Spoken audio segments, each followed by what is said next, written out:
Ouagadougou was alive with laughter that morning. The scorching Sahelian sun had not yet reached its peak when a convoy of buses, filled with children from the Faso Mêbo holiday camp, rolled into the capital. The initiative, organized by local educators and supported by cultural associations, was aimed at giving Burkinabe children from rural areas an opportunity to explore their nation's capital and learn about leadership, unity, and history. When the buses arrived at the People's Palace, to everyone's surprise, Captain Ibrahim Traoré, the transitional leader of Burkina Faso, was waiting for them. Instead of a stiff, protocol-heavy reception, he appeared in his usual fatigues and a warm smile. The children, many waving small Burkinabe flags, cheered when they saw him step forward. "Welcome to your home," Traoré said, speaking directly to them in Moor and Diola, the local languages. He knelt so he could look some of the younger ones in the eyes. "You are the future of this nation. One day, you will sit in these chairs, make the decisions, and carry Burkina Faso forward." The children were then given a tour of the presidential gardens, followed by storytelling sessions about Burkina Faso's independence heroes, Thomas Sankara, Norbert Zongo, and Joseph Kizerbo. For many, it was their first time hearing such powerful names connected to their own identity. Later, Traoré shared lunch with them, sitting on mats rather than at an official dining table. He ate too with okra sauce, joking with the children and reminding them that even leaders were ordinary people who must remain close to their people. Parents watching from the sidelines felt pride. To them, this was more than a camp visit. It was a symbolic gesture that the transitional government wanted to invest in the younger generation, who would one day inherit the challenges of rebuilding a stronger, self-reliant Burkina Faso.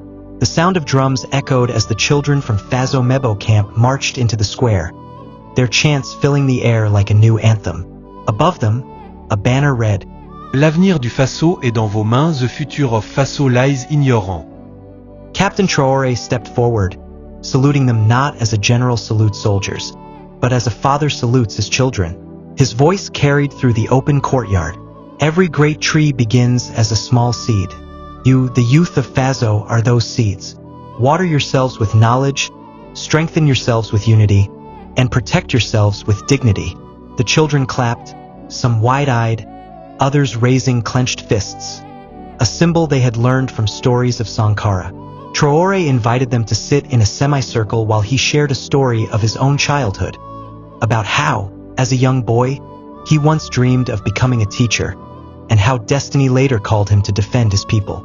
Suddenly, a girl named Miriam raised her hand.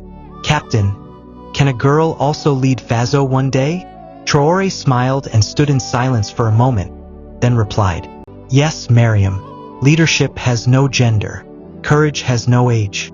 What matters is love for your people and the strength to stand for justice." The applause shook the courtyard. Even the soldiers on duty were moved, some fighting back tears. That night, as the children returned to camp, they carried not just memories of meeting a leader, but the conviction that the torch of Sankara's ideals still burned in their hands.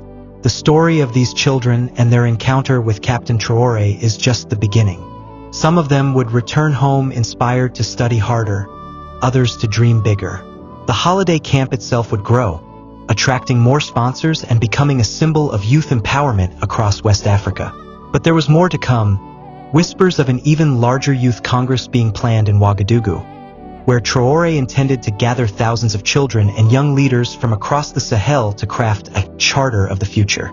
And among those children from Faso Mêbo, perhaps one, Miriam, or another, would one day rise not just as a leader of the camp, but as a leader of Burkina Faso.